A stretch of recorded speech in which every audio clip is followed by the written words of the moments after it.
अस्सलाम वालेकुम दोस्तों। मैं हूं मोहम्मद आज़म एडवोकेट और आप देख रहे हैं लीगल इन्फॉर्मेशन। दोस्तों, आज हम डिस्कस करेंगे section 20 of specific leaf act, जो कि है लिक्विडेशन ऑफ डैमेजेस के बारे में। अब लिक्विडेशन ऑफ डैमेजेस होते क्या हैं? इसे हम कह सकते हैं जी कि नुकसान का भुगतान। मिसाल के तौर पे ए जो है वो एक घर का मालिक है, वो बी के साथ कॉन्ट्रैक्ट कर लेता है, जी मैं आपको ये घर सेल करूँगा, या ए बी का आपस में कॉन्ट्रैक्ट हो जाता है किसी भी चीज़ की बाबत, वो घर की बाबत हो जाता है, गाड़ी की बाबत हो जाता है, किसी चीज़ की भी बाबत अगर दोनों के दरमियान कॉन्ट्रैक्ट हो जाता है।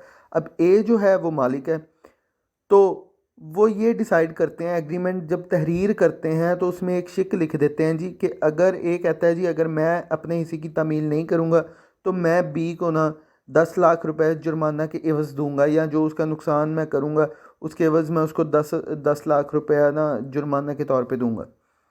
तो इसे हम कह सकते हैं लिक्विडेशन ऑफ डैमेजेस, कि जो नुकसान होगा उसके इवज़ में जो है वो जुर्माना देना या पैसे देना, या उस पार्टी को जिसका नुकसान हुआ है उसे कंपनसेट करना, ये लिक्विडेशन ऑफ डैमेजेस है।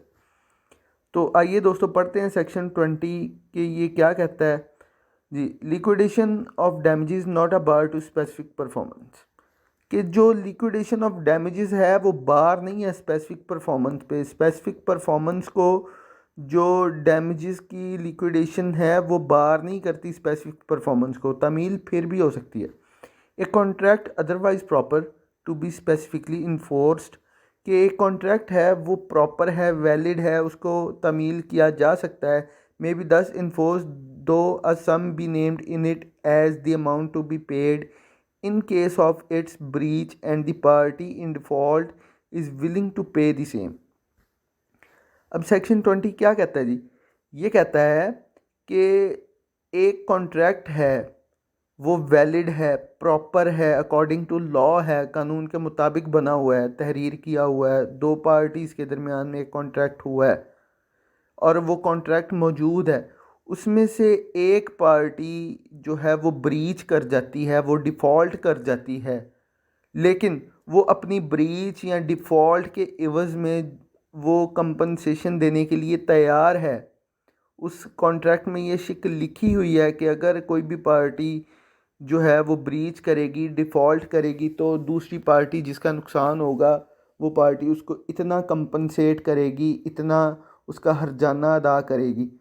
फिर भी बेशक उसमें टर्म्स एंड कंडीशंस में ये शिक लिखी हो, फिर भी उस कॉन्ट्रैक्ट को इन्फोर्स करवाया जा सकता है, उसकी तामील के लिए अदालत के साथ रुजू किया जा सकता है।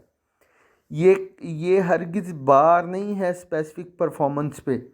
इसको आप मिसाल के तौर पे ऐसे कह लें कि आजकल जो कॉन्ट्रैक्ट्स हो रहे हैं, ये हम ख़रीदो फ़रोख्त की बात कर लेते हैं कि अगर हम किसी से गाड़ी आजकल ख़रीदते हैं तो कॉन्ट्रैक्ट्स जो होते हैं, जो एग्रीमेंट तहरीर होता है, उसमें लिखा होता है कि जो जिस बंदे ने गाड़ी के इवज़ में बयाना दिया है, अगर वो फ़लाँ तारीख़ तक जो उसने बकिया पेमेंट करनी है, तो वो अगर उस तारीख को उसकी पेमेंट नहीं करता, जो उनके दरमियान टर्म्स एंड कंडीशन या डेट या दिन जो भी फिक्स हुआ है, तो उसका जो बयाना है, जो टोकन है, वो ज़ब्त हो जाएगा।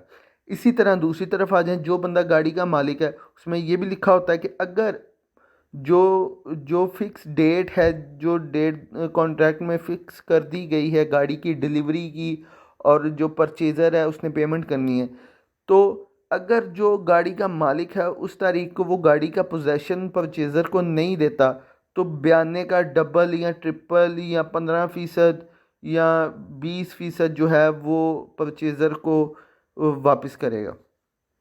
ये नहीं है कि जी आप कह लें कि मैंने जी कॉन्ट्रैक्ट जो है उसकी इन्फोर्स नहीं करवानी अब, या मैं अब इस चीज़ से मुकर गया हूँ, मैं ये घर सेल करना नहीं चाहता आपको, तो जी आपने ये जो इसके इवज़ में हमारी तय हुआ था जी इतने पैसे ले लें और इस घर को छोड़ दें। पैसे तो वो देगा जिसने ब्रीच किया है, लेकिन कोर्ट के पास इख्तियार है कि अगर कोर्ट देखती है कि जो कॉन्ट्रैक्ट है वो मौजूद है पार्टीज़ के दरमियान, वैलिड कॉन्ट्रैक्ट है, प्रॉपर कॉन्ट्रैक्ट है, और ये अकॉर्डिंग टू लॉ है, जो कॉन्ट्रैक्ट किया हुआ है ये कानून के तकाज़ों को पूरा करता है, तो फिर बेशक जो कंपनसेशन की या डैमेजेस के इवज़ जो उसको कंपनसेशन देने की शिक लिखी भी हो टर्म में और या कंडीशन ये लिखी भी हो, तो फिर भी उस कॉन्ट्रैक्ट को जो है वो इन्फोर्स करवाया जा सकता है।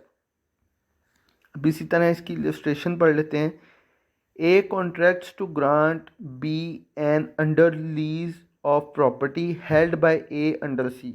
ए जो है वो बी के साथ कॉन्ट्रैक्ट करता है किसी प्रॉपर्टी के बाबत के वो उसको लीज वाली प्रॉपर्टी देगा जो कि उसने दी हुई है सी को, लीज पे दी हुई है सी के अंडर है, and that he will apply to C for a licence.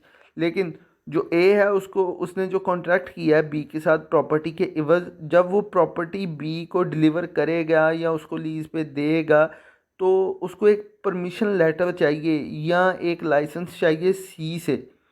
तो उन दोनों के दरमियान में तय ये होता है necessary to the validity of the under lease, and that if the license is not procured, A will pay B to Rs 10,000. A refused to apply for the license and offer to pay B the Rs 10,000. B is nevertheless entitled to have the contract specifically enforced if she consent to give the license. अब basically इस illustration में बताया क्या, ए जो है उसकी कोई property है, वो उस प्रॉपर्टी की बाबत जो बी से कॉन्ट्रैक्ट कर लेता है जी कि जो under lease already under lease दी हुई है सी को उसने प्रॉपर्टी, वो बी को दे देगा। अब जब उसने बी को वो प्रॉपर्टी देनी है तो उसको एक परमिशन लेटर, एक लाइसेंस की ज़रूरत है जो सी उसे देगा, तो फिर ही वो प्रॉपर्टी जो है बी को दे सकता है। अब उन दोनों के दरमियान, ए और बी के दरमियान में ये तय हो गया कि जो ए है वो लाइसेंस जो चाहिए उस प्रॉपर्टी की बाबत वो सी से बी को लेके देगा। अगर ए जो है वो लाइसेंस सी से बी को नहीं लेके देता तो फिर जो ए है वो बी को 10,000 रुपया उसके डैमेजेस के इवज़ में जो है वो पे करेगा। अब उसने सी को अप्लाई भी नहीं किया, सी को उसने टच भी नहीं किया, उसको बोला भी नहीं, वो वैसे रिफ्यूज़ कर देता है जी कि मैं लाइसेंस नहीं लेना चाहता, मैं नहीं ले रहा लाइसेंस, बी को कहता है। लेकिन सी जो है अगर उससे कांटेक्ट किया जाए तो फिर सी वो लाइसेंस देने के लिए तैयार है, उसकी कंसेंट मौजूद है, तो फिर बी के पास इख्तियार है कि वो सिविल कोर्ट में जाके स्पेसिफिक परफॉर्मेंस का दावा दायर कर सकता है। ये बार नहीं है, ये नहीं ये कह सकता बी को कि आप जी 10,000 रुपया लें और साइड पे हो जाए, मैंने आपको देनी नहीं है प्रॉपर्टी। कॉन्ट्रैक्ट हो चुका है, कॉन्ट्रैक्ट मौजूद है, प्रॉपर है, पार्टीज़ के दरमियान में है, वैलिड है, अकॉर्डिंग टू लॉ है।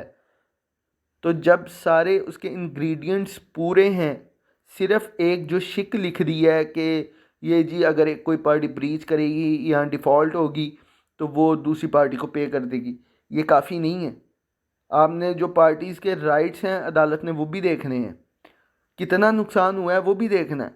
ये कोई बार नहीं है। सेक्शन 20 के मुताबिक liquidation of damages not a bar to specific performance. Liquidation जो नुकसान का भुगतान अगर आप कर भी देते हैं फिर भी स्पेसिफिक परफॉर्मेंस पे बार नहीं है।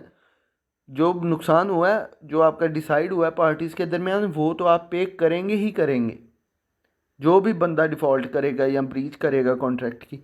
लेकिन उसके अलावा उस कॉन्ट्रैक्ट की स्पेसिफिक परफॉर्मेंस हो सकती है। तो ये एक छोटा सा सेक्शन था जो मैंने आपको, उम्मीद करता हूँ, कुछ समझा दिया होगा। तो अगर दोस्तों आपको मेरी वीडियोस अच्छी लगती हैं तो काइंडली मेरे चैनल को सब्सक्राइब करें, लाइक करें, शेयर करें और कमेंट करें, इससे मेरी हौसला अफजाई होती है।